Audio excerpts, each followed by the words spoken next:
Again, folks, we want to say a pleasant good evening and happy Palm Sunday to everyone. Um, I want to welcome you to another edition of my Lutheran Connections. And today we are going to be looking at the church when it comes to good governance. Before that, we just want to welcome our guest, brother Cesar Goya. He's no stranger. He's been here with us so many times. And also, we want to welcome back our Reverend Dr. Dennis. He is the president of ALIA. Um, and again, we want to say welcome to um, our host, our brother Jerry Tablo. He's there in Freetown, Sierra Leone. Um, our Reverend Zesta Yapas, who just joined our team. We were so excited that he's with us again today.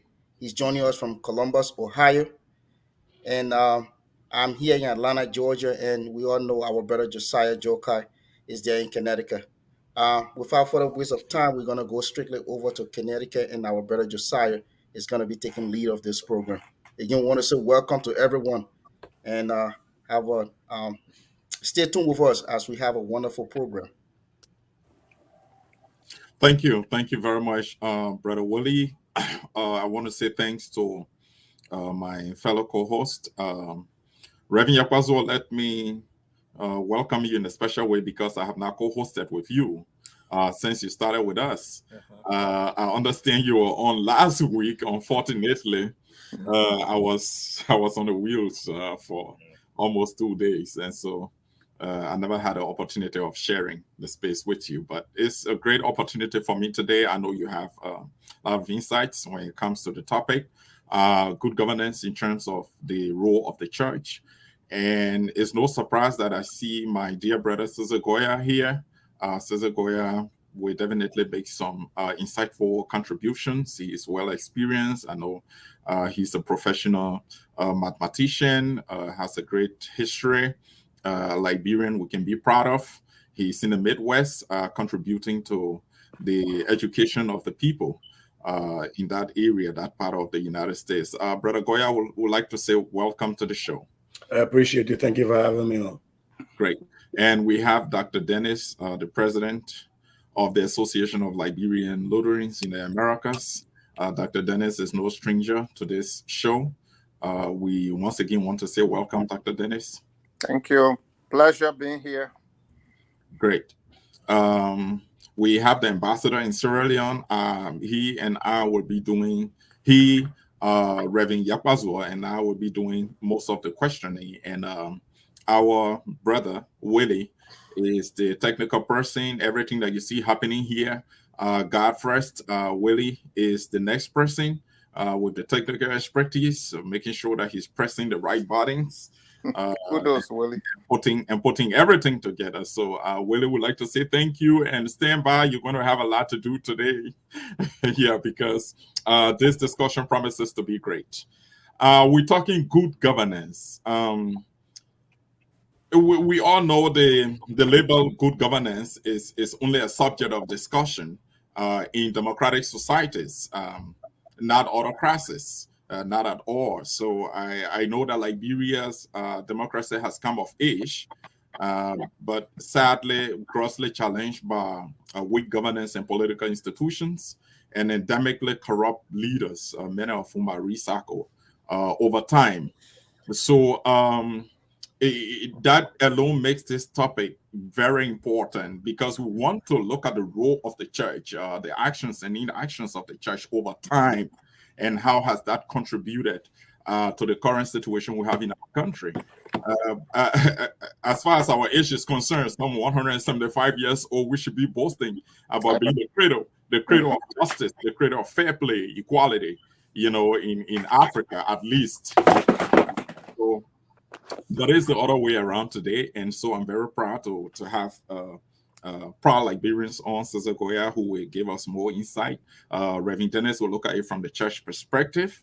So when we're talking good governance, we're talking principles like fairness, equality, and justice for everybody in the giving space. For that matter, we take our country Liberia, in consideration for this discussion. So, Reverend, I am not good at scriptures, remembering scriptures, making the right scriptural references. So it's so good to have you here today. I will come to you, but there is one scriptural reference that I try to read over and over, and probably you'll put some context on it in terms of helping us to better understand how that relates to good governance being exercised by our leaders in society. So bear with me a little bit. I'm not going to be redundant. I just want to read the scripture reference, and Brother Goya, I'd like you to bear with me too. Let me just read the scripture reference, and let's have Reverend put some context on this so we can start the conversation, because I want Reverend to start, and then later we can bring you in from a different perspective. Yeah. So, Reverend, I want to read this from Psalm 72, chapter 72, from verse 1 to 4, and then I will jump to 12 to 14. So it says, the caption says, prayer for guardians for the ruler. And, those days, they refer to the leaders as rulers. And so in our current situation, they are referring to the leaders if we were to replace ruler with leaders. So it says, give the king your justice, O God, and your righteousness to a king's son. May he judge your people with righteousness and your people with justice. Your people with justice. May the mountains yield prosperity for the people and the hills in righteousness. May he defend the cause of the poor of the people. May he defend the cause of the poor of the people. Give deliverance to the needy. Give deliverance to the needy. And crush the oppressor. And crush the oppressor. For he delivers the needy when they call, the poor and those who have no helper. He has pity on the weak and the needy and saves the lives of the needy. From oppression and violence, he redeems their life, and precious is their blood in his sight. So, Reverend, what I want you to do to jumpstart the conversation is put some context on that scripture in terms of how does it relate to good governance being exercised in our society. There are specific references that are intentionally repeated. I emphasize, how does that relate to exercising good governance in our society? Thank you, Brother Josiah. Thank you, Brother Willie. Thank you, Brother Jerry and Reverend Yagbaswa. You did a great job. I followed the show last Sunday, so thank you. And of course, good to see you, Brother Zizi. Okay. We were here for Eula inaugural, and you did a great job. So I'm very proud to be sharing this platform with you tonight. So to go back to the show, I think, Brother Josiah, this is a very, very good text that you brought to our attention. We know by this time Israel is a theocratic state. God literally is the ruler, and God rules through the king. And the king literally is the representation of God to the people. So, this is the context from which to see this text. And so basically what the king is here is he's here to represent God and to ensure that God's will is done among the people. As the ruler and as the leader and as the one who is the preserver, the protector, and the one who, defends his people. And especially God is always the God of, those without power. So the king representing God, he's there for the poor, he's there for the widows, he's there for the orphans, he's there for those who do not have power. So literally, in this context, it is very important to know that God is being represented by the king. So in this context, speaking to good governance, I think that in good governance, we have to ensure that whatever the rule of law is or the rule that governs us at the time, that rule should be fairly, implemented. And so in this case, the king was charged with that responsibility to ensure that this happens. So from this context, this is why this psalm is portraying to our attention so that we can know what God's heart is, what is on God's mind when it comes to civil society. And again, it's a little bit different from our time because today the context is a little bit different. But in the same vein, today we do not have theocratic state like we are talking in the context of a democracy. In the context of a democracy, we know most of our laws are drawn from scripture and other texts that existed, before our constitution were born. So when our constitution were written, the people look to the Bible, they look to the tradition, they look to the history to be able to craft, the constitution that will suit our time today. So from this perspective, I think this is God's desire, this is God's will, and God's will should be exercised through the leader. And in this case, it was the king. And so that's how I will begin with the conversation. So Reverend, in essence, that is God own approach, part of God own approach to exercising good governance in terms of caring for everybody Everybody. in society. So, but you see, the case is different with our current situation. Does that suggest that there's a disconnect between the church and society? Is there a disconnect between the church and society as far as exercising God's principles in terms of good governance? Where as Lutherans, we have this doctrine called the two kingdoms, one on the left and one on the right. The kingdom on the left is where man rules, and the kingdom on the right is where God rules. But while we are in this world, St. Augustine, who is one of the greatest of all time theologians, wrote the book called The City on the Hill.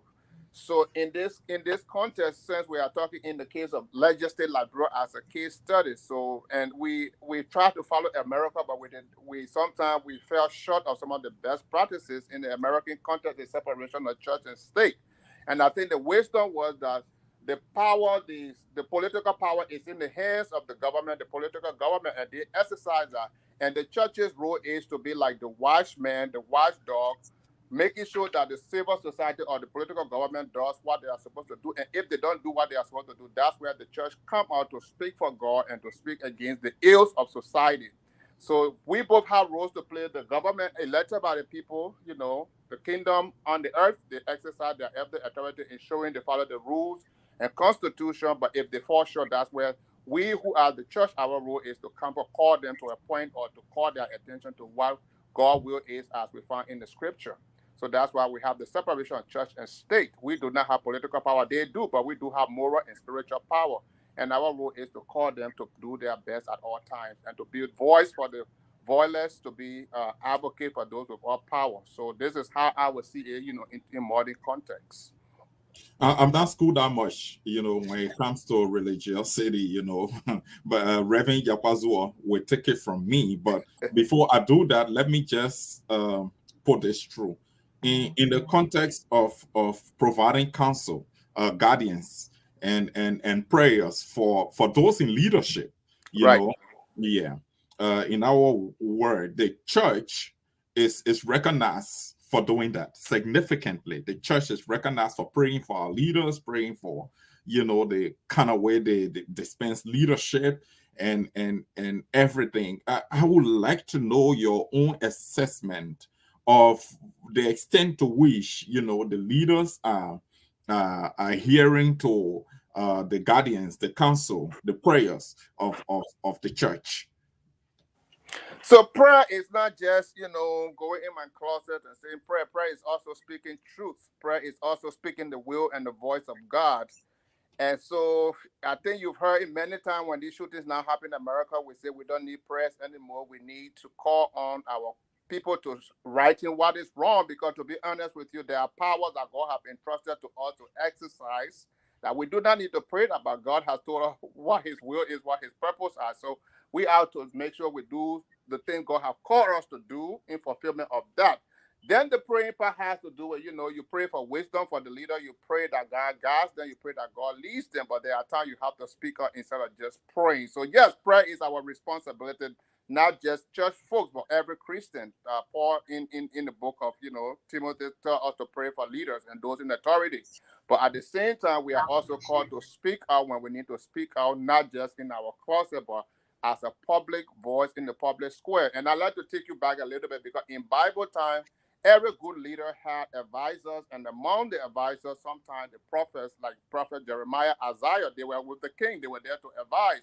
Even though the story of Saul, when Saul goes to war and the prophet was there to advise. So today we may not be in the court we may not be advisor to the president or to those in authority, but they out to hear out when they need guidance and direction. So besides our prayer, when we speak the sermon, we are telling the people what God's will is for them, and to also ensure that their leaders also do what they are being entrusted with the power and authority to do. So prayer has more than one dimension. It's not just going to closet to pray, but it's to speak out the word of God and to also speak God's voice to the people, what God's will is for the people. So prayer is communication to and from God. And that has been the traditional role of religious or prophets, and today we pastors and church leaders. Yeah, so Reverend Yakwazo will come in, but let me just say thank you, Dr. Dennis. You just reminded me about the late Marco Pakala Francis. He remains an irreplaceable conscience of the Liberian society when it comes to speaking up, and holding people accountable, especially in leadership. So Reverend Yakwazo. And Rabbi Yakwaso will come in. After that, we have the ambassador, engaging with our dear brother Cesar Goya on this topic, the church in engendering, the role of the church in engendering good governance in Liberia. Rabbi Yakwaso. Well, thank you again, Joe. And I like the standpoint of the Reverend Doctor Swa, and he made very clear to us. When I'm asking, I hope you understand that I'm asking all of the questions I'm asking from the perspective of the host, so that the pastor don't say, but the pastor understand what he's asking. Why would he be asking? But I'm glad that Joe started the conversation with this biblical text that puts us in a position to understand from one angle that we have started talking about. This angle of this biblical perspective on the issue of good governance first. Mm-hmm. But there's something, that grabbed my attention, and from the text that was read by Joe, that I also want to bring Pastor Dennis back to. And I hope that sister can be listening as well, because he could be elated, but we'll see it from a different angle as well. And it's the verse number 4 of what you read. Because I sympathize with this group of people, and it says, "May the king judge the poor fairly. May he help the needed to defeat the oppressor." So I am keen about the king judge fairly and help the oppressor. If I'm not jumping the gun, my question to Pastor Dennis will be, what could be the role of the church in this line of good governance in making sure that the king judge the oppressor of the poor, or that the king make sure that the poor are treated well? Because we understand these days, this question is coming from the angle where we understand that in this time, this time, the rich are getting richer and the poor are getting poorer. And so God has given us a direction here, and we're trying to find out how do you think, if you had the opportunity today to speak to one of those kings, what could be the necessary thoughts that you can provide for him to be able to make sure that the oppressors to the poor are questioned for what they do, or they are brought to book? That's a very great one, Reverend Yakwazuo. So I think we'll be interchanging the word king today for maybe presidents and Yes. government Yes. and stuff like that. Yes. Got it. So today in our system of government, or at least society, we have, the government that has 3 branches, the executive, the judiciary, and the legislature. And so I think when we talk about the separation of powers, is to ensure that, for instance, if the legislature were to make laws that is not fair, and in the case of Liberia, let's take Liberia, lawmaker making laws that benefit them in terms of salaries, in terms of vacation time, in terms of money that buys fuel and stuff like that. And you go look at the payroll, those are actually doing real work, like civil servant, teachers, school bus driver, and stuff like that. Give them penny. So these, I think, in the case of the president, if the president, is able to be the king in this respect, it's his job to, veto such law and come up with better law that will be fair and equitable amongst the people. Well, if the president does not, does his work and the legislature, then the court's supposed to be the one to really step in the case all of these, system, all of these branches of government fail to do what is, provided for in the Constitution, which is very clear. And let me say this, let me backtrack. I think my high school, we know that when we are born as citizens, we give our rights to the government to exercise that right over, or in return, government protect the government does what is supposed to be for the common good of all. So where government stray away from that, I think that's where Pastor Yakpas, that's where we, the church, supposed to come in and say, no, this isn't Reverend, right. the social contract theory. That's yes, the social contract. Thank you. Thomas Social Hobbes, contract. yeah. So when these social contracts are broken, when they are, manipulated, that's where we, the church, have to stand up. And like we always say, if we don't do it, it's going to come to our doors. Like I always tell people, if the people are sick, if they are hungry, they're not going to go to the ministers and all of it. They are coming to the doors of the church. So that's where we, the church, have to really speak out when we see these ills being implemented. And today we can even add the business world, the economy. Like somebody was saying, the rich are getting poorer and the poor are getting poorer because the system, is designed to benefit certain people at the expense of others. So these are places we really, really need to speak out. And so to go to the point, so if I were talking to President Weah today, I would tell President Weah, review the Constitution, review the funding of this country, who are citizens, what are the rights of the citizen, what are citizens entitled to.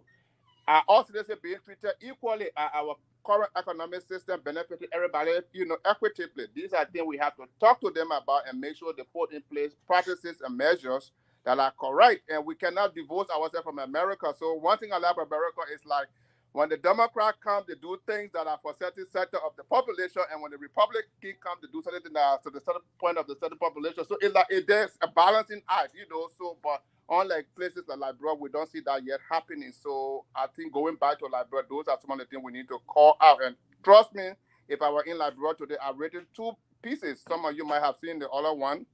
We titled a Heal Liberia Now. And in that, we can get to it later. We spell out some of the things that needs to be done to heal Liberia now. And some of what we are talking about is spelled out in that. And if time allows, we'll get to that. But it was published in the Inquirer in Liberia to let you know I'm not just talking to you like I'm talking to you, but I'm talking what I think is right and acceptable when it comes to good governance. I love the way you responded, and I just want to make a follow up before the ambassador come in. And the follow up question will be: do you, in any way, in your own feelings, think that the church is doing more in this direction that you spoke about vis-a-vis the Lutheran Church? So I have a limitation here, in the sense that I can't speak for the Lutheran Church, whether the Lutheran Church in Liberia or the Lutheran Church in America, but I can speak for my faith, Emmanuel Lutheran Church, where I am pastor, where I have some authority to exercise. So I'm doing my best here in East Lansdowne to really take care of our people and to speak for them and to make sure. But generally speaking, Lutherans, we are doing great when it comes to, advocating. We are not just talking, but we are doing it. But I would not be able to speak for the Lutheran Church in Liberia or the Lutheran Church in America. But generally, we Lutheran, we are very committed to this. Just so you know, right now, if you look at the people that are helping people on the ground in Liberia from the programs that the Lutheran Church in Liberia exercises, money that come from the United States are targeted towards some of those issues that we are talking about: the underserved, the underprivileged, the disadvantaged, to really let them know that it is not supposed to be that way. Let's fix it. So from that perspective, I would say yes, the ELC, which I am currently, serving under, I think we are doing a lot good in that area. Even in the United States, we have what we call domestic hunger grant. And when we say hunger, we are not just talking about belly hunger, but we are talking about hunger in terms of ills that affects the community and the society and the church. And those are the places we put a lot of resources, a lot of personnel, a lot of money. So yes, Pastor Yabasu, I think as Lutherans, we are doing well, but there are some things obviously that we can tailor towards specific, Lutheran people in the hierarchy of our different churches that we can talk about. Thank you, Dr. Dennis. We want to hold you there. I think the Lutherans are doing well, but Ambassador, the ball is turned over to you, so you can pick up from there. Thank you so much, and I've learned a lot. Josiah seems to be a politician, and I think you are a student of politics, Josiah, for some of the questions you raised. Reverend, you're political pastors, we understand that, so it's good. So, brother Sisse Goya, I would like to switch the pendulum to you a bit. I think you have got some inspiration from Reverend Dr. Dennis, on this entire stuff. I will want to ask you the question that Reverend Yabazo asked Reverend Dennis, but in a different way.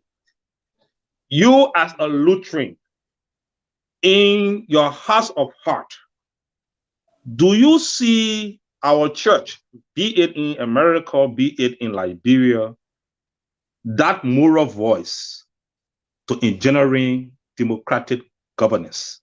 Do you see our church, with all of the events you've been following, the plethora of events, the attitude from members, the attitudes from the leaders, do you see our church as that moral voice, that reasoning to engendering good governance?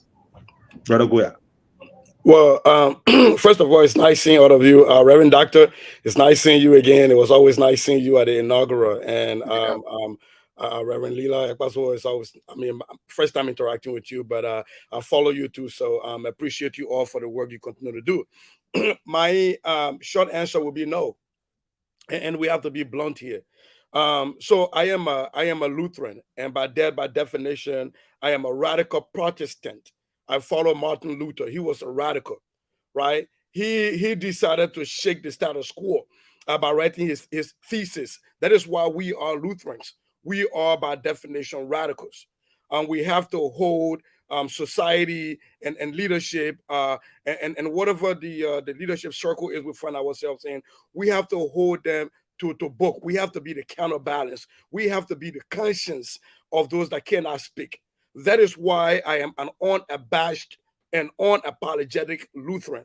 Amen. But I think we have outsourced.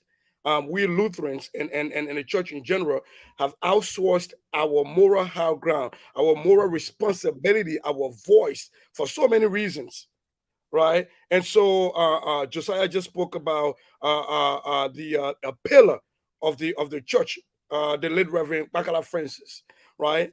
Who else is there to stand in that gap, right? And if I want to go back and even toot our own horns as Lutherans, the late Bishop Dix, and those people who came together and made sure that the Liberian Council of Churches was indeed a council, and not just a council, but a council of church leaders, of respected people, of today's modern day prophets. Do we still have people like that can walk the streets of Monrovia or the streets of Liberia and hold accountable the government without a backlash, without people saying, yeah, but you did that? Do we still have prophets as in the old days, like the Reverend Doctor referred to when in the king's court you had prophets to advise the kings? Do we still have those modern days prophets? Right? I do believe we do still have modern days prophets. I just believe that the church has been so saturated with issues and with people that tend to that has led us to cede our moral high grounds. So talking about budget, for example, like the Reverend Doctor spoke about, right? Budgets are moral documents. Yeah. Budgets highlight to people what is your morality. What you fund is what you find morally acceptable to you. If I have $3 and I see a poor man in the street begging me for money to buy food, and I rolled up my windows and I said, no, I don't have money. But right down the street, 2 blocks down the street, I stop at a liquor store and buy Heineken to go home. That is my morality. I'm telling that man that you and your well-being are not as important to me as my Heineken. That is my morality. That's my budget. And so what we have found in governments after governments is that the budget that, like the Dr. Reverend referred to, where senators are paying themselves more, where representatives are taking leaves and they're getting all of these gasolines and all the other pieces, while our people are sleeping in darkness, while schools don't have electricity, right? And we are saying that we still depend on foreigners to come and take care of our poor and take care of our disadvantaged. We have outsourced our responsibility, both as a government and as a religious people. So not to go too deep into that one question, but I would my short answer would be absolutely yes. The church has lost its voice. The church needs to claim back that voice, and maybe, just maybe, we need another coming of a modern day Martin Luther to write a thesis and staple it on those doors and shake back the fabric of Liberia and the churches. Brother Sissy, Mm, you struck some chords, mm, and I like the way in which Josiah started the show and Reverend Yakpazo follow up. But without stating that, I thought that we went first to the society without assessing ourselves as Lutheran was, something that we needed to do. I think we need to assess ourselves. And let me say something, and that goes to Reverend Dr. Dennis. We should not confuse faith with reality or facts. Sure. Faith is there. Somebody is suffering and you want to and tell them, look, what is the problem? And they tell you, I got no problem, for my help coming from the Lord who is in heaven. That's it. The actuality, you got a problem, and you got to state the problem. Right. Or can I try to help you from your problem, or some of your challenges? You say no. He is. Are you hearing me? Yeah, we can hear you. Yeah, he is my shelter, from the storm. These are the fifth.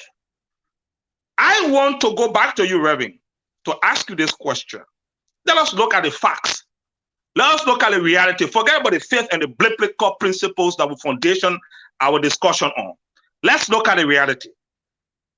Do you think us as Lutheran have veered, detoured from the 95 theses or so that was nailed on that church of Martin Luther King, or as Martin Luther rather, or we are still following those principles?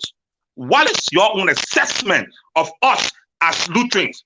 Have we detoured? Have we veered? Have we dovetailed in any way from those principles? Forget about the Psalm. Forget about the Acts. Forget about the rumor.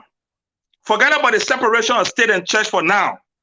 Lutheran church in Liberia, Lutherans, are we still guided by those principles, those theses?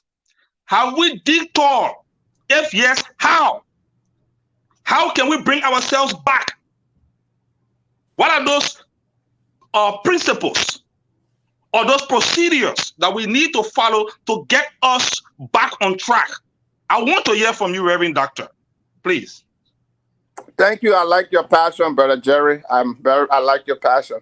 So, again, I will restate the fact that I cannot speak for the Lutheran Church in Liberia, but I can speak in general.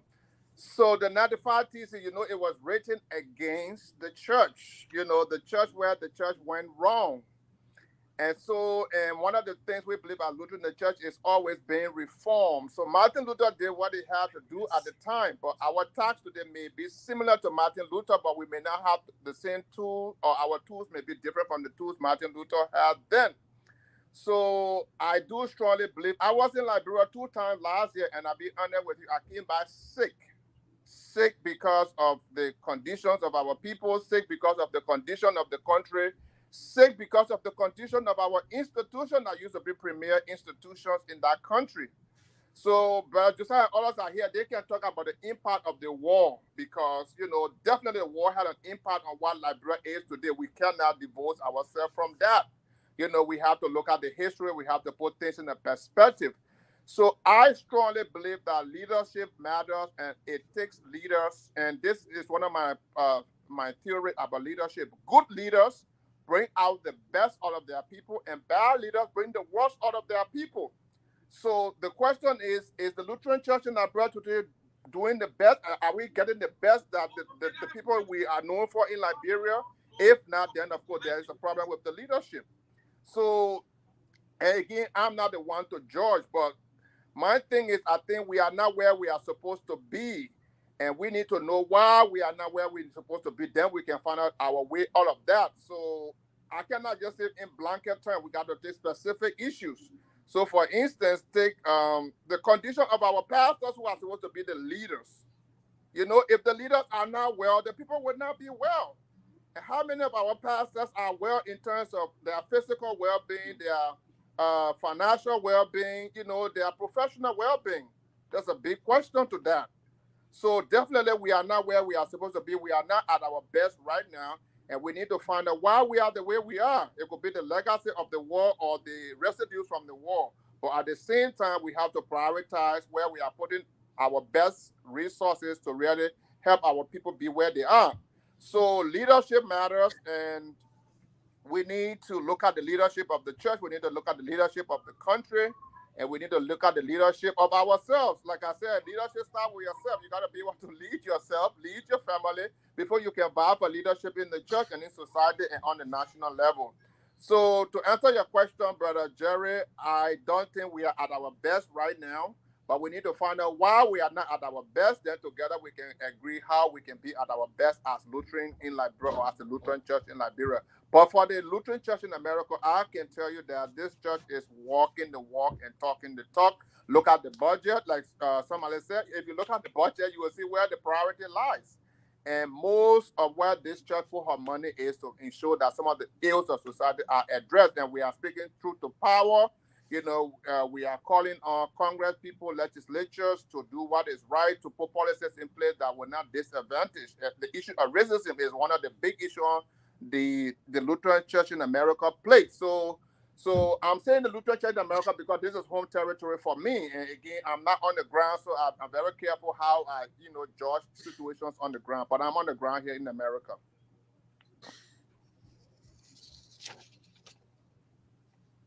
Jerry, Yeah. Jerry, you are low. Jerry, we cannot hear you. Jerry seems to be having a volume issue. I'm sure he will try to settle that technical issue.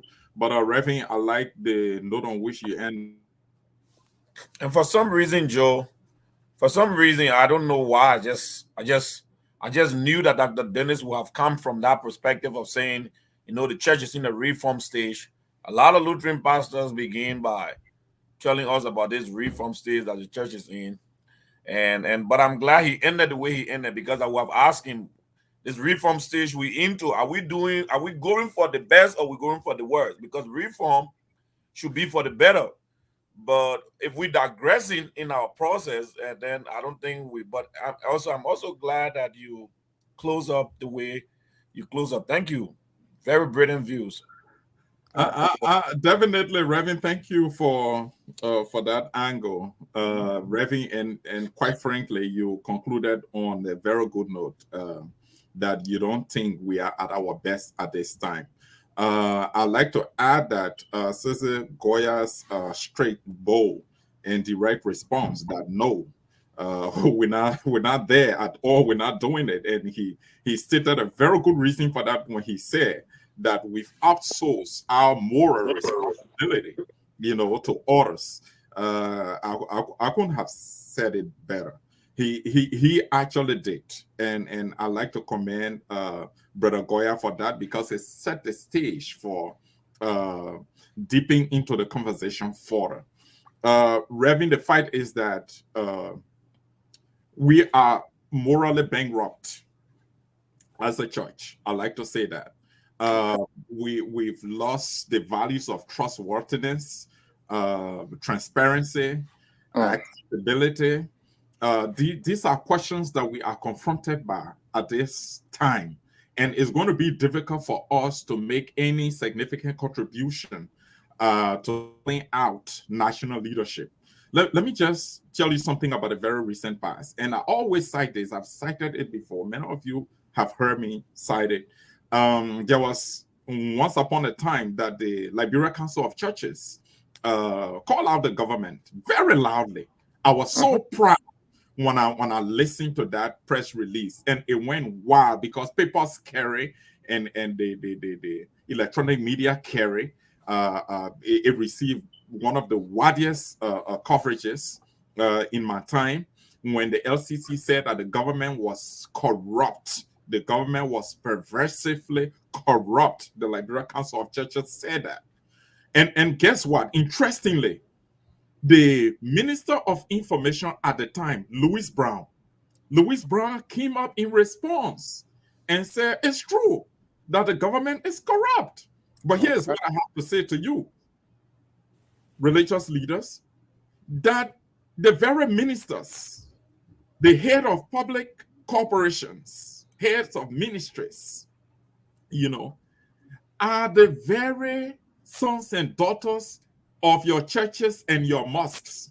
That was the government's response. And you know what disappointed me most? When the minister came up with that response, the LCC did not come back. LCC had nothing to say to the government. The LCC could not offer anything to counter what the minister said. In essence, the minister was telling the church and the mosque that you are morally bankrupt, that you don't have any values to call out the church. Anything that you can put, you've lost your moral position in society. That's what in short the government was saying to the church.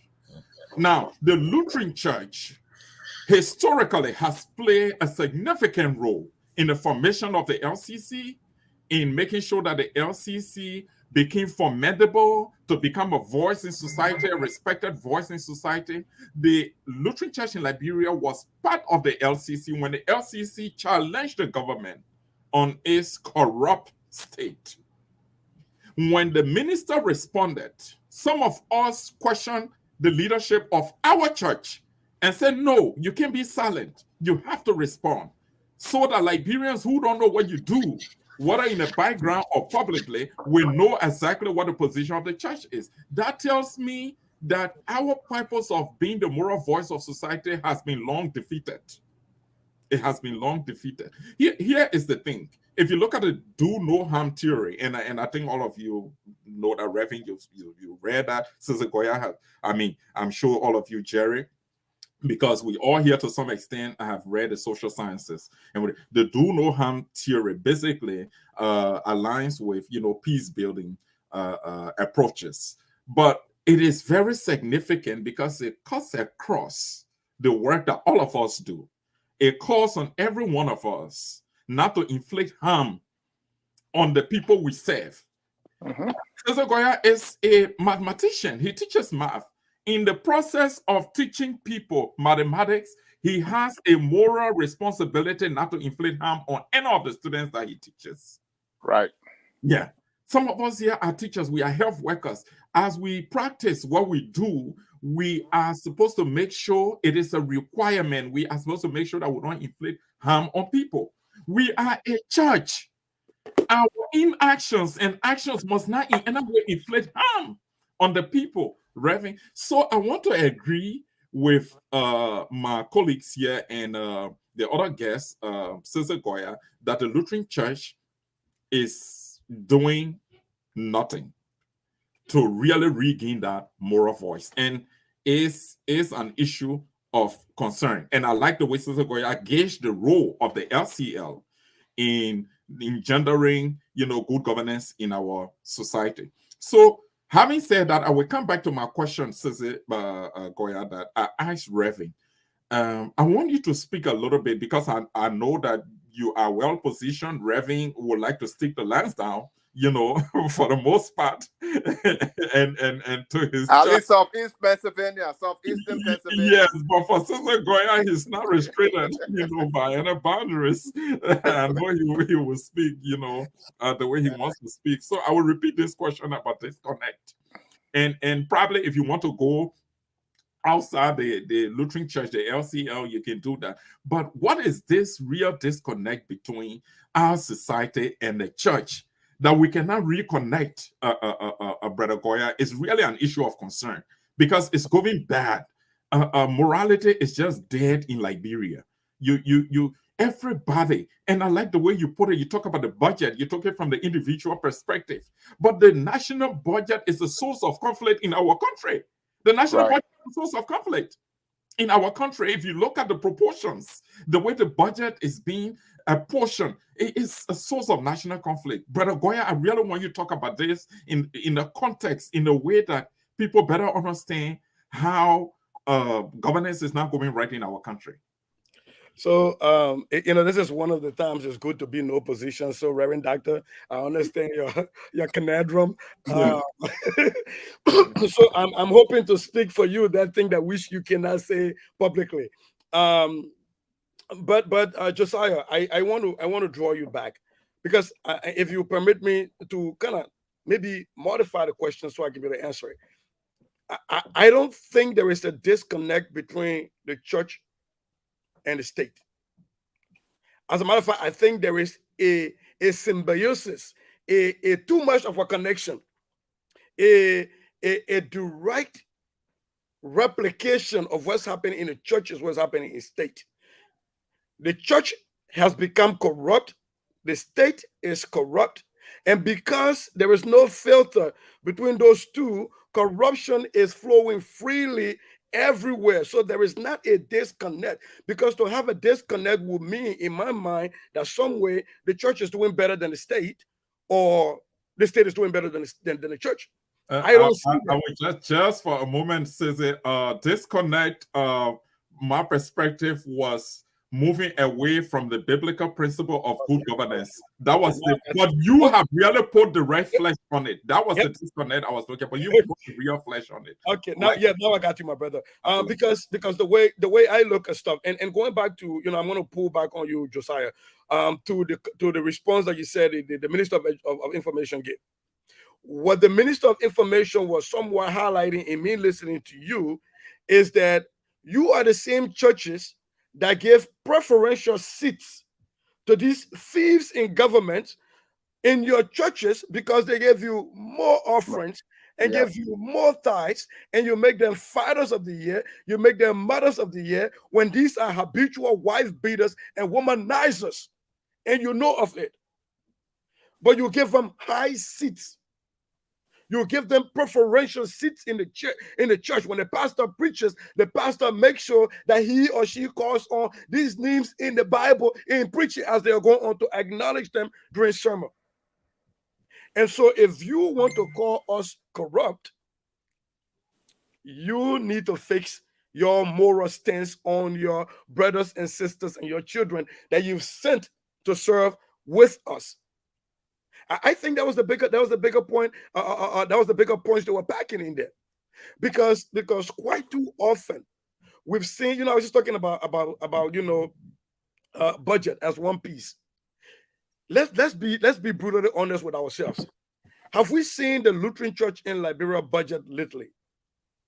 And when we look at what is prioritized in their budget, and go back to pre-war days, we did the same thing. We were prioritizing. The Reverend Doctor just talked about the plight of shepherds, of pastors. If we cannot prioritize the plights of our pastors in these parishes, in these localities where there are no hospitals. I'm thinking right now of a pastor in Salaye district, in Zaza district, in Zolowo. And if that pastor's plight cannot be cannot be prioritized through the Lutheran Church in Liberia's budget. What moral ground do we have to call on the George Weah government to say that your budget, in which you take $30,000 for legislative engagement, that could go to revamping and maybe giving more money, giving a livable wage to nurses and doctors and teachers, right? Because those are the people on the totem pole at the end. We always get the same conversations. Teachers, for example, because I'm a teacher, so I'm going to go back to my own field. Teachers give the excuse that the reasons they are corrupt, the reason they don't have their moral turpitude is low, right? The reason they're running empty on morality is because they're not paid well and they got families. And so I got to accept bribes. I got to go out and sell pamphlets. I got to make sure that I violated do no harm theory, right? I got to make sure that I fail kids purposefully because I need money from them. Imagine when that starts to seep down to the church pastors that say, well, now I have to make sure I ignore the immoral act of this leader because I know that leader comes to my church and that leader gives a larger percentage of the offering or tithes. That's where we find in ourselves. So until and unless we can look inwardly, we can look within and reawaken that spirit of Martin Luther. And the Reverend Doctor is right. We can't go back to writing thesis and stapling it, but we can still do the exact same thing to hold people accountable. There are great people in the church in Liberia. Let me just say that right now. There are wonderful people in the church in Liberia. Are they given the chance to lead? Are their voices elevated? I say no. We have a brother right here. I respect Dr. Reverend Swadenis. But if he were to go to Liberia, would he be allowed to prioritize the same way that his church in Pennsylvania is prioritizing the fight of the less fortunate? I would say no, absolutely not. There would be hurdles placed in his way. And so to answer your question, Josiah, is yes, budgets are moral documents, but do we as Christians have the authority, the moral fortitude to stand up and question government when it divvies out the national coffers and give very little to those who needs the most and give more to those who can do without? I would say absolutely not. And just before I close real quick, as a radical Protestant, I'm thinking to that about Palm Sunday when Jesus rode into town. That was a rebellious move by itself. Yeah. That was a move to tell the authority of the day that we, the church, the believers, God's people, hold a moral authority over you, and we can tell you what morality is, and we can teach you what morality is. And here I come riding on the back of a donkey in town to tell you what you ought to do. Can we do that in the Liberian church today? Can we find pastors and bishops and reverends and apostles that are waiting to do their proverbial Palm Sunday walk to the executive mansion today to hold our leaders accountable? I say no.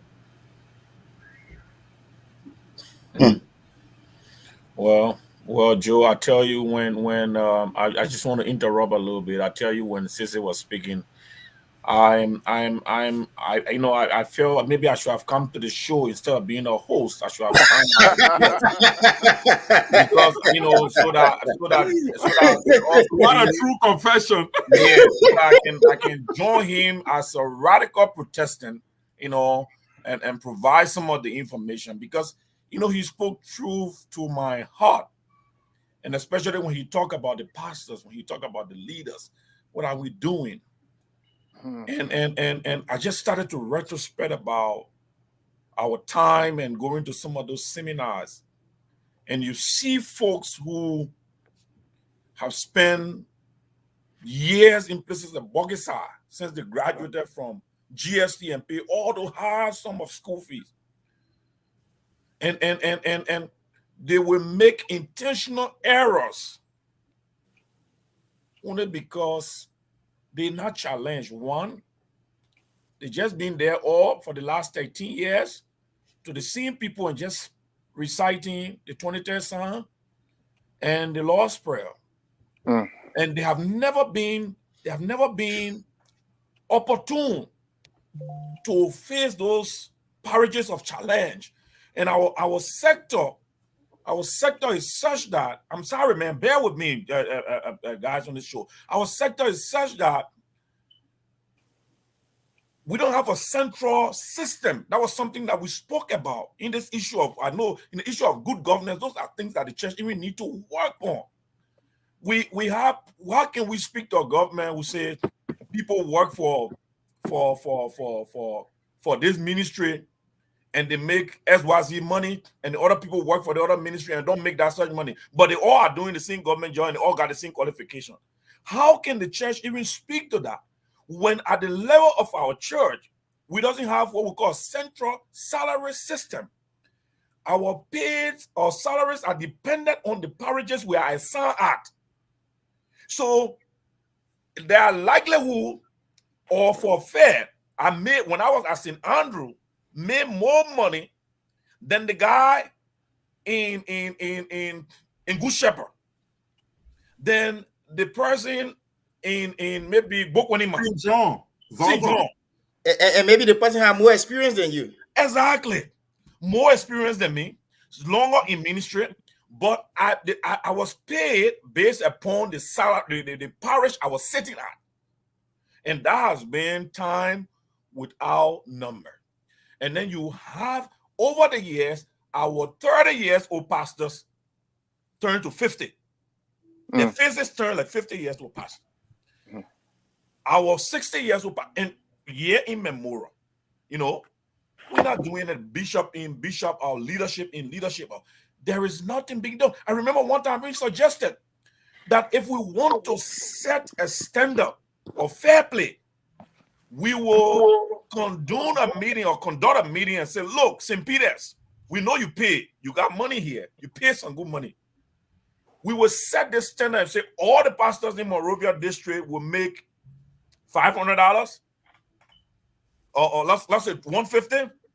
If St. Peter got more money to pay her pastor, that extra will be deposited to be able to help other ministers in other places. Because if this guy doesn't come to Monrovia, or he doesn't come to Auburn Parish, he just can't make anything to sustain his family. So the church needs to do a lot. I'm sorry that I had to take the other door. Yeah. Here. I had to take the other door. You can take the other door and come back now. Take the other door and come back. Yeah, so back here to you, Sissy. I still want to come back. I want to come back to you because I don't want to go back to my big brother. My big brother, I've always I will come back to him when we're talking about the ESCA, all import to Monrovia. But I want to come back to you. You know, one of the pastors who took me through internship, I still pay homage to him a lot. The Reverend Charles Fokwaye Freeman, they call him Zigley, the man. Zigley? Yeah. He always told me the only thing you don't return to for him in his wisdom at the time was war, WAR. He thought that if he forgot anything in his life, he cannot go back for it. If there was a war, gun shooting and other, he would not go back. Because it's possible that he escaped, but he may not escape the second time. But he said, any other thing in your life, my son, I can encourage you. If you didn't do it well, you can still return to do it. Do you in any way think that the church of Corinth, especially the Lutheran church, have that gust to speak truth or to settle some of these situations we have? Do you think? I remember you saying that we still got good leaders. They may not be maybe at the top. Leadership wise, we got good people in other places. But do you think that we got people at the top currently that can make some of those changes? Some of them will be listening to us. Some of them will be hearing us through other people's phone. They say, don't let my name appear there before they know that I'm listening. But I know that when we have this program, some of them are listening, but they are listening through maybe their son or their daughter phone. Yeah. So some way, somehow they will still hear it. So I just want you, say something. That's the reality. Yeah. So to the Nicodemus listener, right? Yeah. But no, without getting myself into trouble and naming just a few names and other people taking offense to that, I didn't say their name, but I do actually do believe that the Lutheran Church, the church that I grew up in, that I went to. By the way, I come from St. Peter's, and when you started to talk about pastoral pay, I started to laugh. I said because there were evangelists in St. Peter making more money than pastors that were in the hinterland when we were stayed back over there. I mean, as a matter of fact, there were youth leaders making more money at St. Peter's than pastors that were down the line. We used to figure that out whenever we went for National Lutheran Youth stuff, right? You could always tell who came from St. Peter, who came from the other places. But to answer your questions, there are actual people. There are still leaders in the Lutheran Church here in America, and I also believe even back home in Liberia that can still become a voice in the wilderness. But I think the church structure ties a lot of them. And I'm looking at one of them right here, right now. The Reverend Dr. Swadenis, right? This is I follow him. I've listened to him. We have a few other. The other day I was on here. What is the other Reverend, the other doctor that was on here that dropped out of the race? Dr. Allison. There you go. I was on here with Dr. Allison. There are people in the race right now for the bishop position that I really believe could do that. We have to be able to make sure that in order to empower these people to speak truth to power, or in order to empower these people to reform our church, because we need to reform our church. We need to have an awakening as Lutherans. And in order for somebody to do that, we must be able to allow them the chance to rip apart the status quo, to reimagine the entire makeup and the setup of the church. Because the way the church was set up was okay for back then, when we used to have inspectors go to Zozo, and we announced that the inspectors are coming, and people get oil with their hook and clean their low backyard because you don't want an inspector to come and find dirt, right? The church was set up in those times when it was not fashionable to send your daughters to school, right? So this system we set up was set up during those times. Well, we're in a new dispensation. We're in new eras. We're in times where women are leading. We're in times where people clean their houses every day. They don't need some inspector to go there and tell them you need to clean your house. So we have to make sure that the church, I'm not saying our core belief system, because what God gave us, what Jesus gave us, we cannot change the Bible. But what we can do is the governing document, our guidance has to change with the date that we find ourselves in. And that goes with how do we budget? How do we set up leadership? Like you were just saying right now, Reverend, how do you even ensure that we collect money from everybody according to what they can give, but then disperse money according to how people need it? So if the church in Buckenside need $300, but can only raise $30, and the church in St. Peter's need $50, but raise $1,000, maybe we give St. Peter $50 out of the $1,000 and give Buckenside the $300, right? We have to reimagine that. So I do actually believe there are voices in the Lutheran Church. There are leaders, there are pastors in the Lutheran Church that can speak truth to power, that can bring us back to where we used to be. And I'm just thinking about even this platform that you all come on, day to day. This is brand new. We've never had this before, right? You are on here holding the election commission to book. You are on here pushing back on the bishop when he writes a memo. That has never been done in Lutheran church history, at least that I'm aware of. When the bishop spoke, it was it. Right? We did not dare, even as youth, to push back. We just went in our low corners and murmured about it, and that was it. And so I believe, to answer your question, yes, we do have people. We have you all on this platform. We have other people running for positions. The only problem is, though, they are lonely voices. And they need people like us, people like you, to ensure that when they speak, that they look behind them and there are people standing there backing them up. Other than that, it's very lonely being out there, being the lone voice in the wilderness. And pastors and people who lead other people don't like to be looked upon as troublemakers, because these are shepherds. You don't want people telling your sheep that you're a troublemaker, then no sheep want to follow you anymore. Yeah. Thank you very much, Willie. We will have Willie. Willie has a question. We have him come in, but before Willie come in, folks, this is my Lutheran Connection Online TV. If you're just joining us, we would like to say stay tuned. We have a lot in store for you. Today, we're discussing the role of the church in engendering good governance in Liberia. We are blessed to have Reverend Dr. Dennis, to have Brother Cesar Goya, and as usual, we have Reverend Yap as well, who is one of the co-hosts here. Today, he has brought a new dimension to this thing, giving us a better understanding from the scriptural, the biblical perspective of our discussions. So it's good to have you on watching. And Willie, before you come in with your question, we have some comments or questions from our viewers. I wanted to say, Jerry, and Josiah. We can share some of the comments. A lot of questions are here. A lot of comments are here. We can share some of the comments that we have from. I think that's quite important. It's very good. Yeah. Let's take that at this time. Let's take the next 5 minutes to do that. It's very important. Let them have a say in the discussion. Right. So Deacon Keda came over a statement talking about the ministers. I think he was talking about what the minister was saying. Okay. And our brother, also another contributor, brother Elijah Zina. Elijah Zina happens to be the former president of the National Lutheran Youth Fellowship. Brother Zina also came over a statement talking about pay disparity. I think that has to do with the comment made by Reverend Yapazwo, talking about those, in the heather land as compared to those in the city area or in the urban area. He's speaking from the perspective also as a son of a pastor.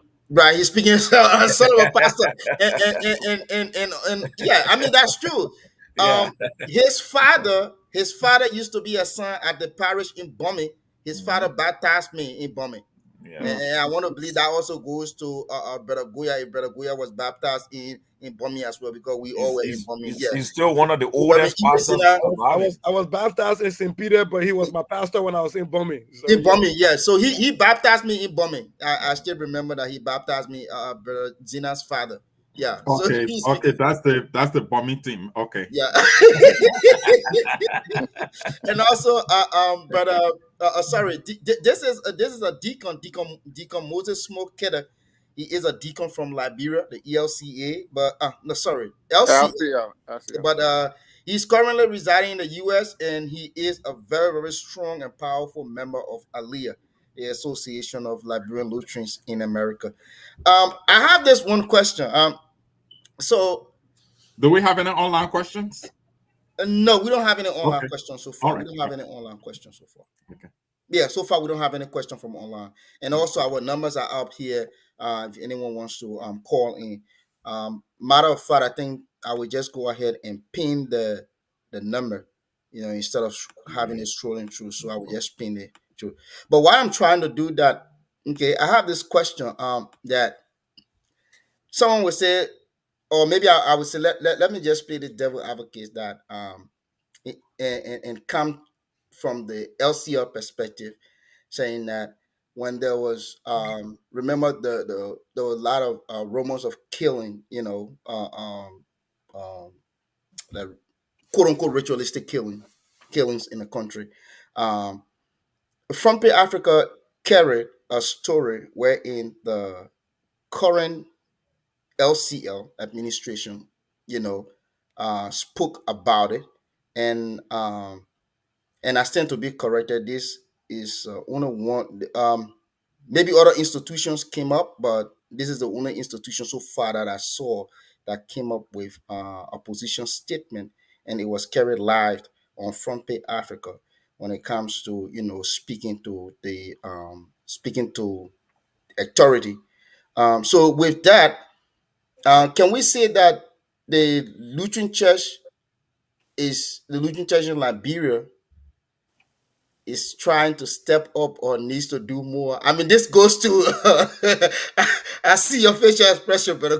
So this goes to you, and also Reverend Dennis, and if you guys would, I mean, I could play just probably like a few seconds clip of the video so that just to remind our viewers.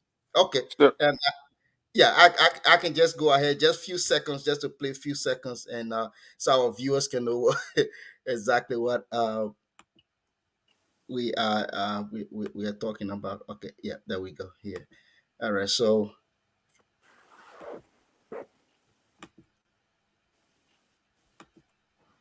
By the continuous allegations of disappearances, it's a little bit low. and unexplained deaths of citizens within our borders. We are further seriously disturbed that state security actors have shown their inability to control the situation.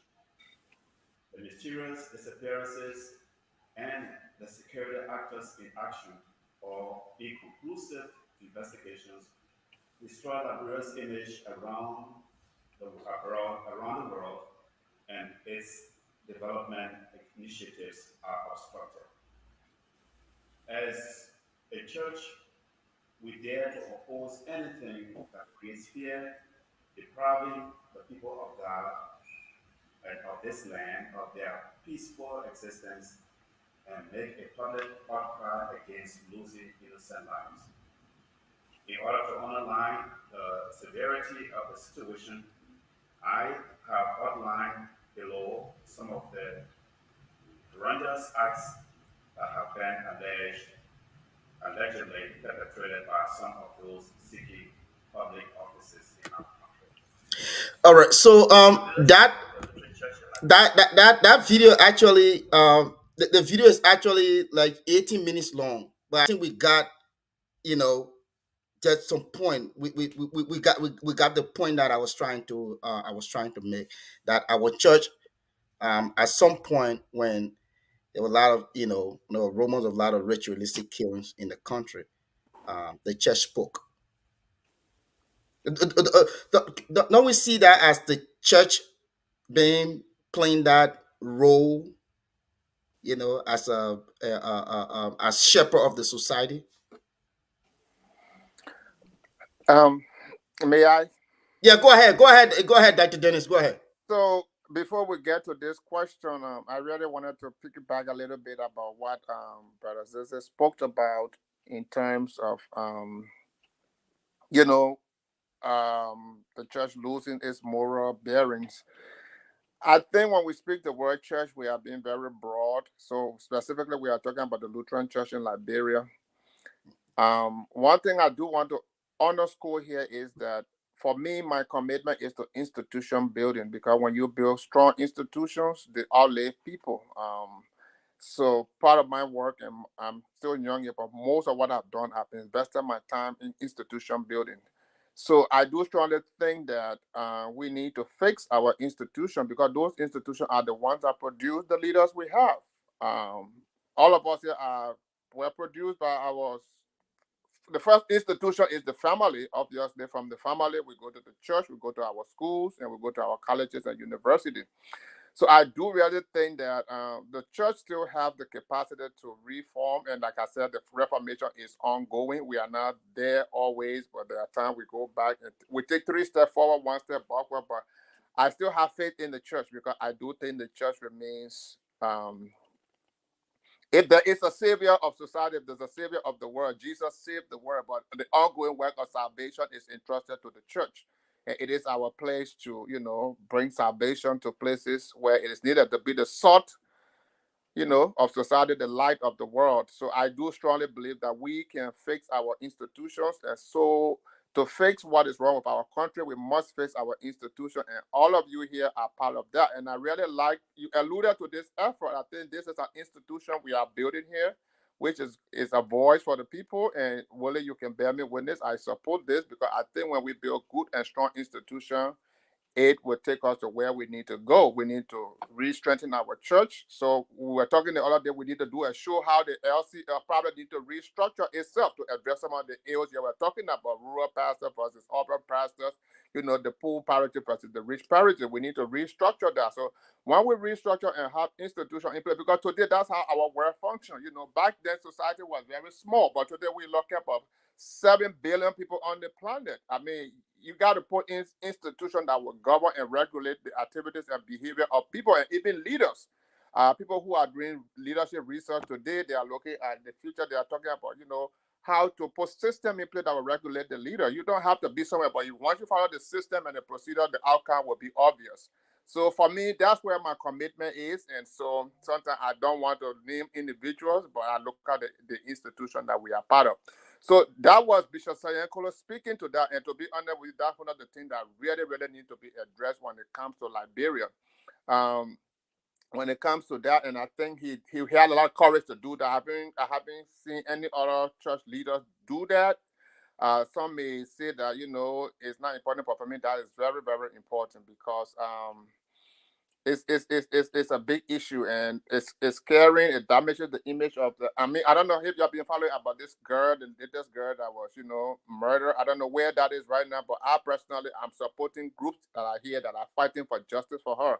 I don't even remember her name. So to answer your question, Willie, yes. So we are sinners and sins at the same time. Simultaneously sin and sinner at the same time. So we name our sin, we call ourselves out, but at the same time we are still the church, and we are still entrusted with the mysteries of God. We are still entrusted with the blessings of God. We are still interested with the power of God to do some good things. And I think in that particular perspective, Bishop got it right. And we should praise the church where the church has done well. I mean, when it comes to feeding the Zoe program, the church is doing it. I mean, the church is on the front line. It may not all be where it should be, but the church is still doing some good things. So, brother, I like to see the glass half full instead of half empty. So I guess that's what I'm speaking from. So Okay. please, I pass it on to you. Okay. I appreciate Okay. you, Jerry. I think we make a good team here. I think I come and do the rough, and then you come and do the smooth. But to answer the question, yes, I would say, well, yeah, that was a good statement. But it's almost like a father who steps outside to boast that my job for my children will get food. Somebody's gonna be like, "Whoa, my man, that's your responsibility. Come on, man. We're supposed to give you cookies for that, right? We're supposed to give them cookies for that." But here is the point I'm trying to make here. Advocacy is not a one-day thing. You don't come on and give one speech and and you go and you sit back, right? No. When we evangelize, when we go out to win souls for Christ, we don't do it one time. No. We do it continuously. Hence the reason we got churches and we call Sunday prayers and we call Wednesday Bible studies and we do all of these pastoral visits and stuff because it is a continuous process.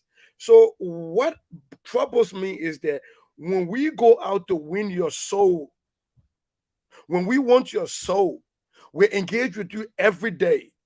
But when you lose your soul, we go out and we make one statement and we leave. That is not appropriate. Yes, I agree. He's one of the few standing in the wilderness speaking out, and I must commend him for that. But I think more ought to be done. Look, I am just thinking about, for example, if a parishioner like Niswa Bien Livingstone can do more advocacy than the church, that is a problem. That is a problem.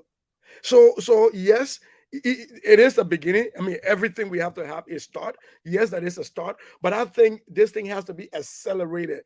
I think the church needs to be consistently speaking out. And if it means sometimes rejecting the offerings of some of these people that are in these habits of create, do that. Let the church go hungry. Let's fast and pray for it. Let's do that. But you cannot be on the one hand accepting and then on the other hand, thinking, well, I'm just going to come back and have a measure response because I have to be careful not to bite the hand that feeds me. This is where the problem comes in. So yes, I do. I appreciate the bishop. I actually saw that video when it came out. I was really happy about it. But then I sat back, me being me, I like to look at things very critically. I said, well, yeah, it's almost like me buying food in my house. I have never posted on Facebook. I just came from grocery shopping for my kids, clap for me. People be like, yo, something is wrong with you, dude. Because but I will post when they graduate high school. Right. And we post when they go to college, when they make honor rolls, right? So let's continue to do this work. And I really believe, I know a lot of pastors in the back support Neswa Beyond, support other causes, support people that are out there protesting every day. I really want to say yes. I'm not naive to that. I know pastors who have come through me to donate money to causes because they don't want to be seen as being political. So I want to just own that and put that out here that there are, again, like when I keep saying, there are good people in the churches, especially in our Lutheran church. There are actual good leaders in our Lutheran church. Our system, the way the church is formed, doesn't just allow them to come out and be themselves the way they would Yep. love to be. But Yep. we also have to be very, very cognizant of the fact that there are really good Lutheran leaders who support a lot of these causes. They just do it from the back because they don't want to be at the forefront. And most times they do it not because they want man to recognize them and say, yes, here the glory for you. So I want to understand that and I want to own up to that. All Right. right. Thank you again, folks. We have a caller on the line. Um, Brother, go ahead. Tell us your name and your question, please. Good afternoon, everyone. This is Elijah Zena.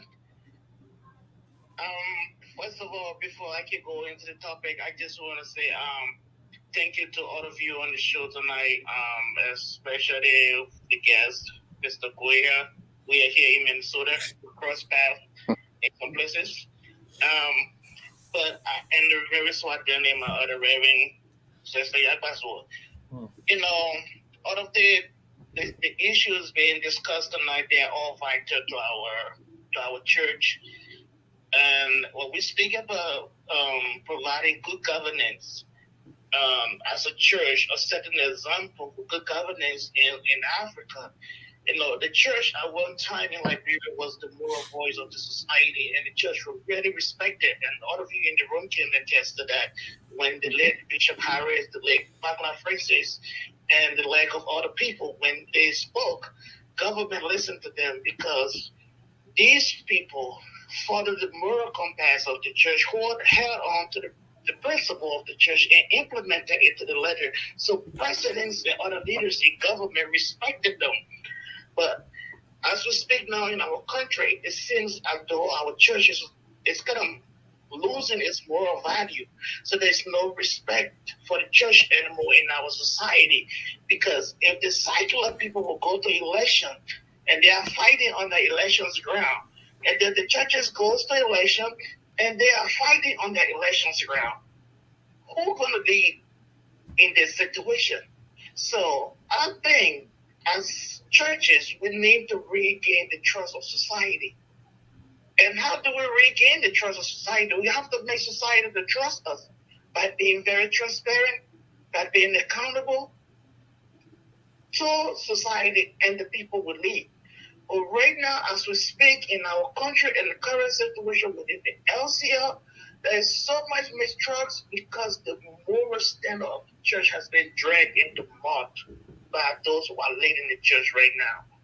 So, as we are talking about these things, they are written on the book. We have people who've come to America to school, people going to school in Africa, and all these things are in the book. They read them.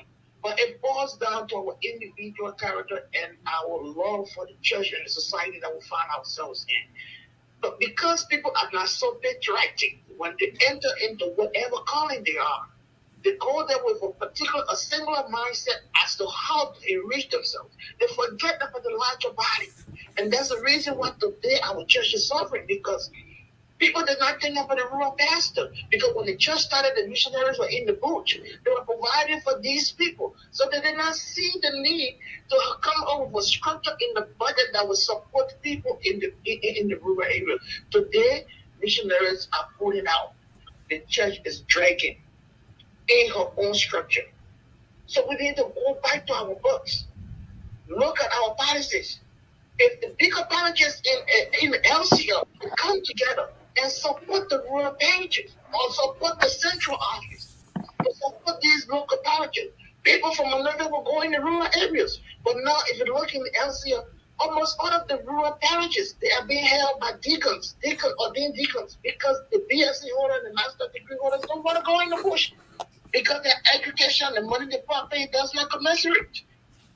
So the church, we need to do more, and we need to make sure we gain the trust of the society by being accountable and transparent so that they can trust us. Thank you all. Thank you so much, brother Zinai. Again, want to say thank you. You're a regular contributor. Thank you very much, brother. Thank you so much to Brother Zina, the caller, and I would just want to give 2 questions. Maybe that will be the, the last round of questions for me. The specific will go to Reverend Dr. Dennis, and the generic will go to my brother Cisse Goya. To begin, I will want to remind us again, and Jesus said, he always spoke with parables and said that before you see the coal in another person's eyes to remove, you first move the ones that are in your eye. And that is the specific. Reverend, I saw a couple of videos trending in our chat room from the women convention. I think they got so outraged to the point where they started now to put up evidence, or what they term as pieces of evidence, and they were throwing it out there. And I heard one of your colleagues, a reverend, and in an exchange with one of the ladies, and then I think the lady might have been, so angry. And I heard the reverend saying that if you don't want to be, you leave the church. If you then you leave the church. So then I got confused a bit, and I want you to educate me. I mean, can you give me a clear or simplistic definition of what a church is? What is a church? And since you are the reverend, so that you can be able to put it in context and put it in perspective. And then whether it was a good approach to tell, quote unquote, one of the members, the ladies who may be appearing to be angry, to say, leave the church. What is the church? And that is the specific to you from that convention. Was that the right approach? The generic, brother Cisse, because you seem to be the Martin Luther, the reformist and the radical. So I'd like you to take it from that angle. You see, maybe I want to assume, it may not be right, that perhaps that is the reason why our churches in Liberia started to lose its respect as a moral voice in the society. When you started hearing Pastor United for the re-election of this Kennedy, Reverend United for the re-election of this Kennedy, and later on, then you started seeing before they started, uniting themselves for the re-election. Prior to that time, then you go and hear the other church prophesizing, and I don't know if they will hypnotize the politicians or the politicians will hypnotize them, but some politicians will be going with white handkerchief and say, we pray and we prophesy that you're going to win the election, and they find analysis the person don't win. Where the church stands, to the point where other faith started to, ridicule the church because they believed that those prophecies became, futile. It was far-fetched, So what is your own thinking of that, of Brother Cisse Goya? I mean, in terms of is it the role that the church should be playing to be pastor to be uniting for the re-election of a candidate, or going to pray for a candidate and say that God spoke to me and you will win the elections?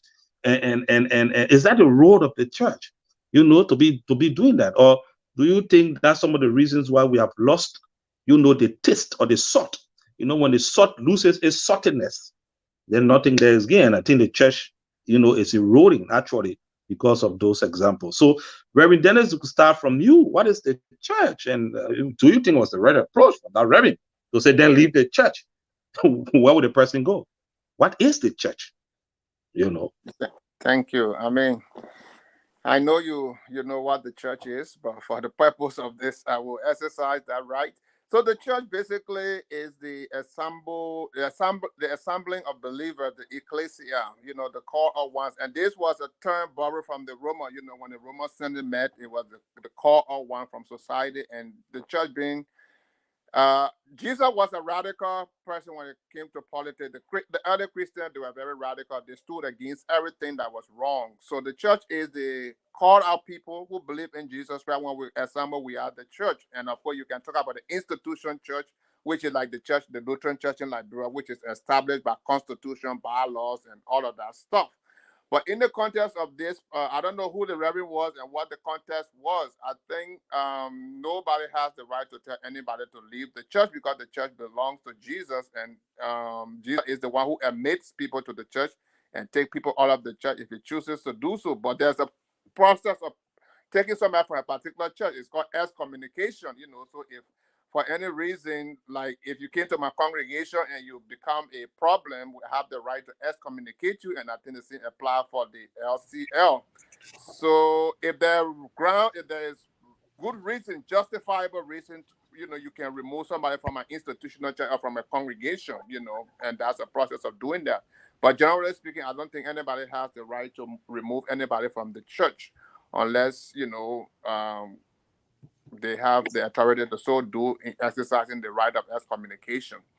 So I wouldn't have gone about it that way. I would seek reconciliation because Jesus he was always finding a way to bring people together and to reconcile. And our calling as pastor is to build the church following the example of Jesus Christ.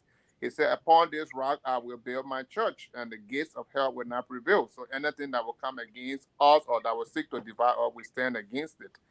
So yeah, I wouldn't have gone that route, but again, given the context, I don't want to speak for the pastor, but that would not be my word. I wouldn't have gone that route. Thank you, brother Goya. Pastor United for re-election. By the way, I come in running Liberia, so I'm looking for my own pastors and get to anoint you, right? To anoint me too. But this would be laughable, but for the fact that this is for our internal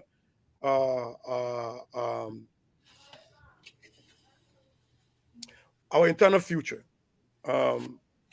So people try to be comical about it, but this is very serious, right? This financial hypnosis that you talk about, or these financially based prophecies. Do these leaders, and it's come to a point where sometimes you don't even know how to call a church leader anymore because the titles have become so many. You call somebody reverend, they get mad at you. I'm an apostle. And I'm like, okay, why are you so mad? Is it not the same thing? No, it's not. And then, you make a mistake and call a bishop out of his name and call him a man of God. And you go, don't bring iosmoturity to me. I'm not a man of God, I'm a bishop. So because of all of these, men of God, women of God, and all of these pieces, I think the church is withering away. The church as we know it now is now coalescing around individuals. It's almost like political entities in Liberia, right? Like I always joke and say, we don't have political parties in Liberia. We got political courts in Liberia because we form around a leader. That kind of a cultish stuff. When the leader is gone, then we wither away and go somewhere else. Think about the TWP, think about the NDPL, the NPP, the UP now, the what will come about of the CDC. You think about when people say, if I say ANC right now, none of you listening to us or on here, mine is going to go to the ANC ideology of politics, right? Your mind is going to go to Kumis. Right? If I say the party right now, your mind is either running to Joseph Boakai or to Ellen. It is not the mantra, the philosophy, the ideology that the church stood that the political party stood for. So it's the same thing we're finding now in our churches, right? You call one church name and it's about that man of God or that woman of God, and it's almost look like now that we are giving these people so much credence now that it's like we are competing. Today is Reverend Payne. What's the guy that used to be in Painesville there that all the people used to go to? Bishop Payne. After that, it went to Isaac Winker, and it went everywhere else. It's like this competition are creating the problem. And I don't know if these people think about what happens when you make a prophecy and it doesn't come to pass. How do the people that have been coming to you religiously believing in what you've been telling them about the kingdom of God, how do they take you after that? You know, when you take, you know, a Sisi Goya that you knew from nowhere because I gave you $5,000 and you baptized me, and now all of a sudden you see vision about me going to become, you know, a senator in Lofa County. You know within your heart that I don't have the ability to win, but you, because you want my 5,000, I tell me that. So to answer your question in short, President George Weah is a pastor, yet we're having all of the problems we're having in Liberia. So that's my shot. I'm going to shoot it, and I'm just going to stop right there. So. I didn't want to say that. Thank you. I didn't want to say that. I didn't say it. That's a disclaimer. So there's a bigger picture there, though. So we will see that this is not just a problem in Liberia, but the whole world. The decline in institution and people are gravitating to what. Let's talk about Putin and what's happening in North Korea today. You know, so I think that's where we have to go back to building our institution, because this idea of, you know, lifting up people as the moral high ground or as the leader is not taking us anywhere, because those individuals, there are people, they will fail us. So that's why we need to build strong institutions, like the brother said. If it's the unity party, build a unity party, let the unity party policy and thing be the one to vote upon that. I mean, the individual is important, but those individuals will eventually wear away and they will fail us, and our effort will be wasted. But when we build these strong institutions, they will last. And like in America here, we never have strong institutions. We'll be talking a different story today, because, you know, people try to tear things down. So I agree with you, brother Goa. I think this is a good place to really end. It's important we build strong institutions, because they will outlast any of us and they will do the most good. One person, I mean, take for instance, the stimulus money that came, you know, that was not a human being thing. They passed the law, but it went across the board because there's a system in place. So let's build strong institutions and strong system that will benefit us and for generations to come. I think that's one thing we can agree upon. When we build a strong LCL, we'll all be proud of it. And whether we're in America or we are back home, we'll say, yeah, that's my LCL. That's my, you know, we'll be all proud of it. So let's build good institutions. Yeah. Hey, Joe.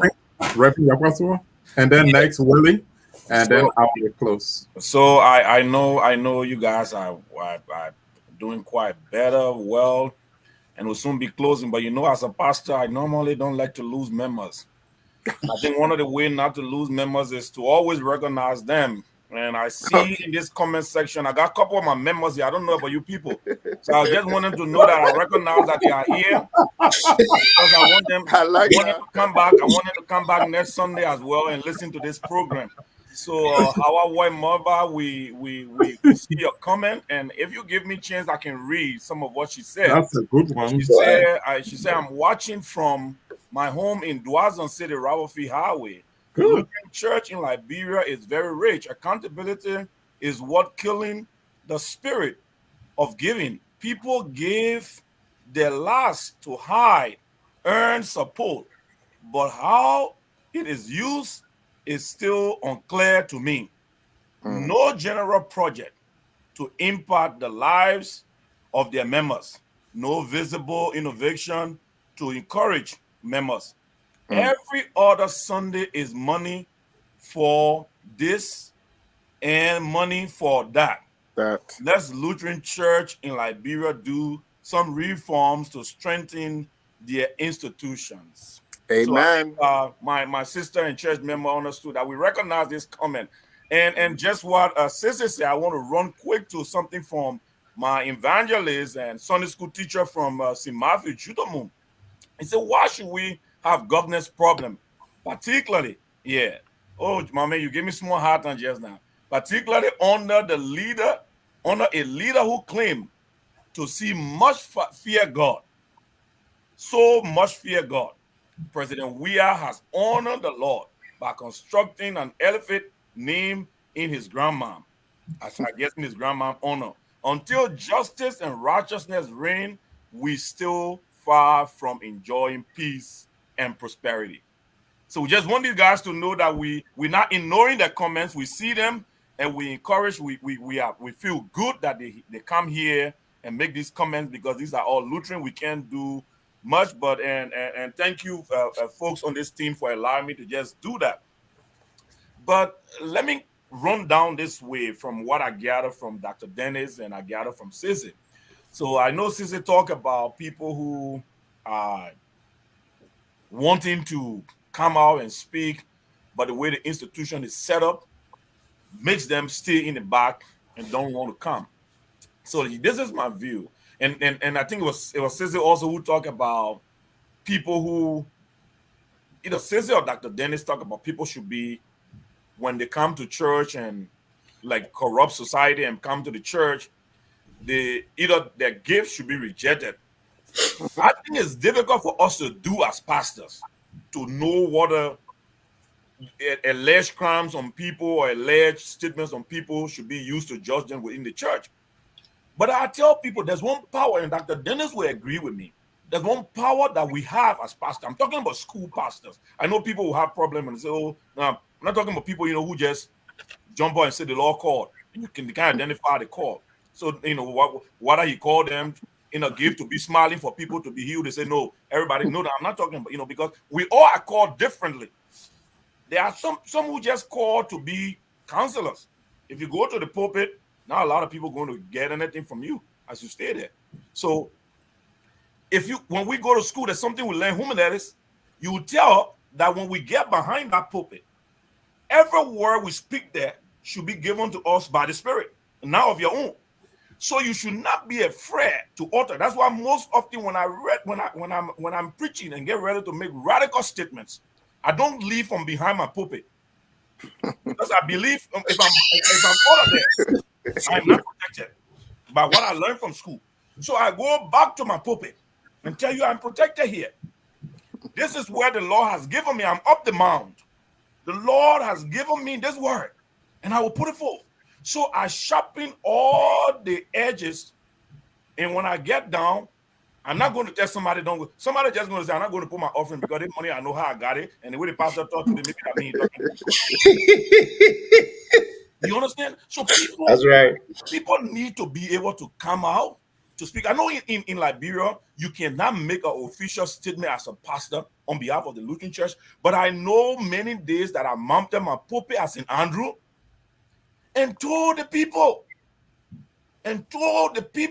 what I felt that God was speaking to my spirit.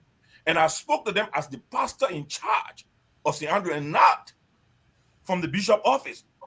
So pastors need to, I know some people say, but we don't have security. You don't have to have security. This is the gospel, and this is how we close. We as pastors should be ready to speak the truth like Christ up to our death. I know it's hard. And I was telling my church today, what will you do if you were in that crowd as Christ rode to Jerusalem and the Pharisees said to him, tell your disciples to shut up? What will you do? Will you also join the Pharisees to tell the disciples to shut up, or will you keep shouting? Because some of you will be afraid. Say, man, if men here to get going to hell, I'm not going to yell anymore. But if we are followers, we should be able at all times to speak the truth to power, no matter how much fear we have for our life. I will tell you this story as I close, Jocket. When the Ebola came, 7 members of the church I used to pastor died. I buried them in rope.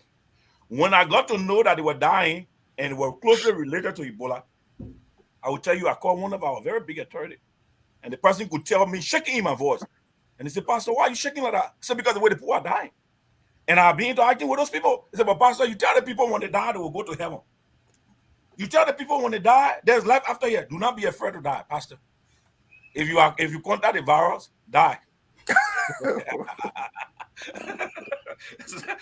So no matter what the situation may be, I think I'm encouraging all our pastors who listen to me.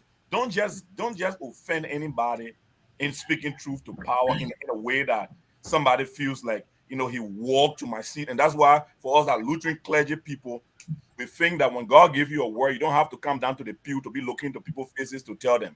When God gives you a word, it's written that you go to the pulpit, you will still be able to speak it. So just speak it, go to bed. Something I learned since I came to America, always go to bed knowing that you did your best to help somebody be a better person, and you can sleep well. Amen. And know that you did not cheat anybody, you did not harm anybody. You just go to bed with that conscience, like, Lord, I did what I could today in my power to make sure that everybody had a peaceful time. All those I interacted with, decisions I made, I had to do it the way I did it, and you're good. So thank you, Dr. Dennis. Thank you, sister. We hope to always have you guys back, and thank you for helping this to go the way it ought to go. Thank you. Thank you. Willie? Yeah. We had a wonderful show today. To my senior brother and my cousin, Brother Goya, I want to say Oh, thank you we very just much. got to know that. Goya is your cousin. Yeah, Goya Oh, is my you didn't know cousin. that? Yeah. It's a small world. Yeah, so No I wonder want to why say they thank you talking their very head much. the same way. At the 11th hour, he did respond to the call. As a soldier in the Lord, we are already at our time, and our two pastors here can bear witness. Reverend Dennis, as always, I just want to say thank you on behalf of the team for being here with us today, and um, to all of our viewers, our supporters. You support us by subscribing, by watching, by following us. We want to say thank you so much.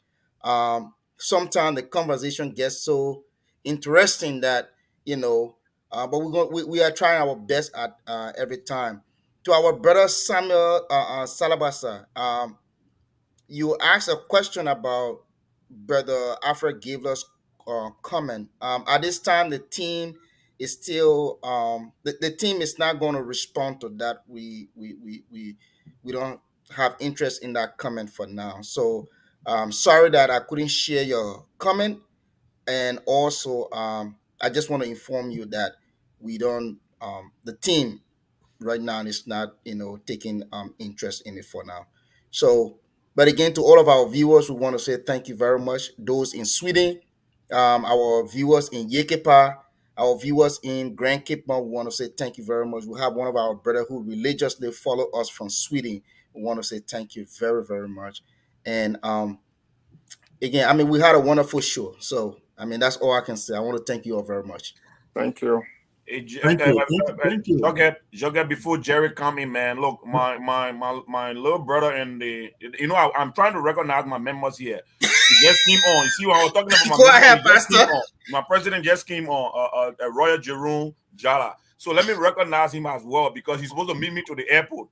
I don't want him to say I'm not going for the pastor because I was there. The pastor. So Jerome, you are we so excited to see you. Jerome, the pastor say he missed his flight, so don't go to the airport. And says to get ready. I want to say thank you too. Thank you for your comment. Says to get ready. Oh my goodness. Great. This has been a wonderful discussion, and I'm going to have an unusual approach to the closure of the show today. And I'm going to begin by speaking to the video that Willie screened with our bishop, talking about ritualistic killing in Liberia and other vices, that are unacceptable to our existence as a nation. The first thing I would say is that was an instantaneous approach, and that's not the kind of approach that is called for by an institution such as ours. That never had any policy basis or policy reference. The church as an institution of the caliber it is, should have in place an effective communication system, a channel that will assist the leadership, the bishop, to be heard at all times on critical issues, on national issues.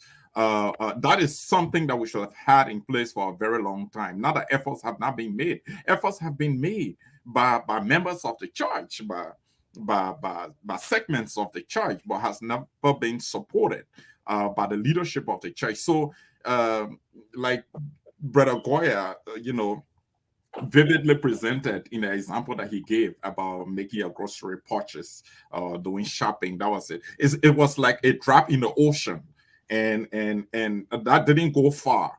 I'm not even sure people pay attention to that much, because it was just a voice that came up and people saw it as a surprise that just came out because it's not habitual. It's not something that the church is in the business of doing.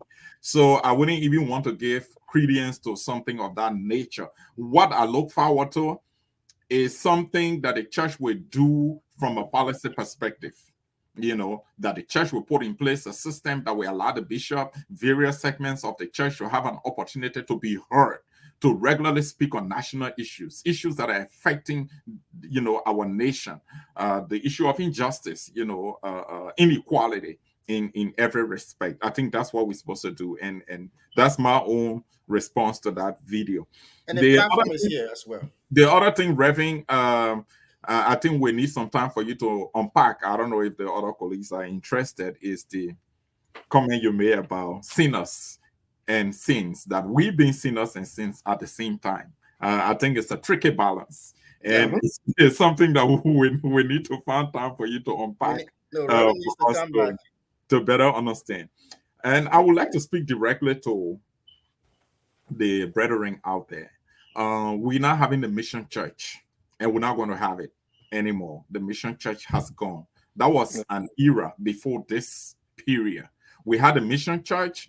We were guarded in terms of everything that we did. Resources were provided, and our schools, our hospitals, all of our therapeutic services were being strongly supported with financial resources, material resources. Expertise came from the United States, from Europe and other places. That was the mission church. We were being guarded every step of the way.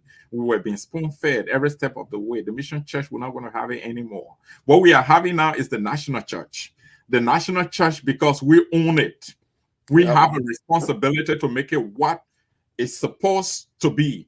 We are supposed to reform our institutions, our healthcare institutions, our educational institutions, our peace building, trauma healing, reconciliatory institutions. We are supposed to rebuild them, reform them. Leadership in the church, how we relate to the shepherds and how the shepherds take care of us in the church. We have to take the responsibility to do that. And one of the ways that we can embark on this is through instituting good governance.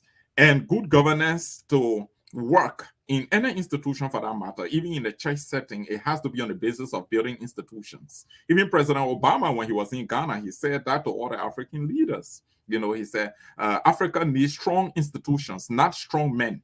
That's not what Africa needed. And today, our democracies across Africa are so weak, because we don't have the institutions to support those ideals, those principles. Either they exist, but they are very poor, they are weak. A classic example is Liberia. I mean, from 1847, we started having elections, but now we're supposed to be professionals in electioneering and making sure that we live up to that. The existence of our nation should reflect, the democracy age in terms of how far we have come. But our institutions have been ridden by corruption. They recycle politicians who have outlived their usefulness. And the church has a role to that moral responsibility to ensure that we are restored and we get on the right trajectory. I know that many of us are not interested in the United Nations much because it's this large body, many a times, that make decisions that are not very effective. But the United Nations has principles, that we all can reference in ensuring that we instill good governance, in our governance approaches. And it has 8 factors. It talks about participation, where the people should have a say in the decisions that affect their lives. We can do that. It talks about the rule of law, where there's equal justice under law. The United Nations factors talk about consensus orientation or consensus-oriented approach to decision making, where you will have an inclusive decision-making mechanism where everybody is involved from the bottom to the top, from the top to the bottom. It talks about equity and inclusiveness, where people work and contributions are recognized not by their identity, not by their race, not by their social, political, and economic standing. It talks about effectiveness and efficiency across government, where institutions are having the capacity, the effectiveness and efficiency to be able to provide the services that the people need. It talks about effectiveness and efficiency. It talks about accountability, where the leaders are answerable to the people, Why am I saying this? I am listing these factors because they are consistent with the scripture. When we read chapter 72 of Psalm, verses 1 to 4 and then 12 to 14, there are lines that are clearly tied to those principles that the UN highlighted. It says, may he defend the cause of the poor people. Justice, may he defend the cause of the poor people. It says, give deliverance to the needy and crush the oppressor. Talking about equality, fairness. Talk about delivers the needy when they call. The poor and those who have no helper. You have to be there for everybody. Talk about having pity. That's empathy that leaders should have on their people. Have empathy on the weak and the needy and save their lives. And from oppression and violence, he redeems their life, and the precious is their blood in their sight. This is strictly on the responsibility of the leaders of today. That is what they are supposed to do in the context of good governance. And so with that, folks, I just want to thank all of you for watching today. Always come on Sunday. We're going to be on next Sunday with another topic at the same time. This time is going to be 4 p.m. Eastern time, and it's going to be 8 p.m. GMT or Liberian time. It has been very good having you here and having all of the folks here contributing to the discussion. Thank you so much.